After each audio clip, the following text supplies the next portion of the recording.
But listen to this, Miranda. Now then, recent research has thrown doubt on the accepted wisdom that women are better at running their finances than men. Yeah, I don't really think it's any surprise at all that men are better with their money, to be honest. Matt, Yeah. I can hear you. Yeah, it's all right. I'm just reading what's written here. Honestly. You know you'll be sorry about it later. Yeah, all right, hang on a minute. Okay, We don't need to before get into these this two get now. into a fiery financial foxtrot, here's Anita Rani. The latest statistics don't look good for women. The number of women declared insolvent has risen 28% in the last year, and compared to men, almost twice as many women have no pension arrangements. I, for one, am not buying the idea that women are worse with money than men. Along with Women Can't Park and My Mother-in-Law, it's like a gag from a lame 70s sitcom. But why is it then, when we're all meant to be equal these days, are women's financial futures so much more shaky than men's? Simonne Gnessen has researched the Sheconomics of why we're not saving enough for our futures. Women tend to like tangible assets, so we like property. You know, we like to be able to look at the assets we've built up. Something like a pension is unknown. That rings true for these Brighton women. None of them are paying into a pension either.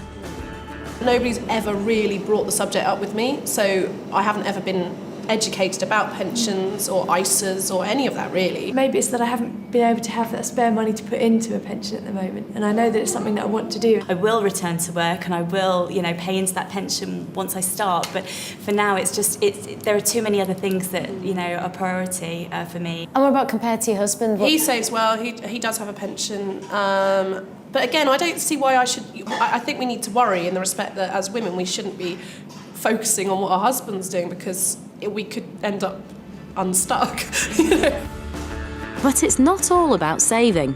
Yes, it's uncomfortable, but research suggests that gender does make a difference to the way we spend, and women are more prone than men to get into financial problems because of reckless and emotional spending. These real-life confessions are an indication of how around 4 million women have built up £13 billion worth of shopping debt. It is tempting and it does make you feel good if you go and buy something, but then ultimately there's the guilt afterwards. Do I really need this? Feelings can play a big part in female finance. There are women who tend to spend to regulate their emotion, and that came up in some of the research we did. So something like 79% of women shop to cheer themselves up. Marketing is very aggressive at targeting women. Is there a way through it? Can we get on top of it? We have to just notice the triggers that set us on a spending spree, perhaps, or spend with cash, and you'll have a different experience. It's been proven that we spend less when we spend with cash than we do with credit cards. There are lots of advice centres that specialise in women's finance, so there's no excuse for ignoring your debt problems. And remember, whether it's a Gucci, Prada or Primark purse, it's you who can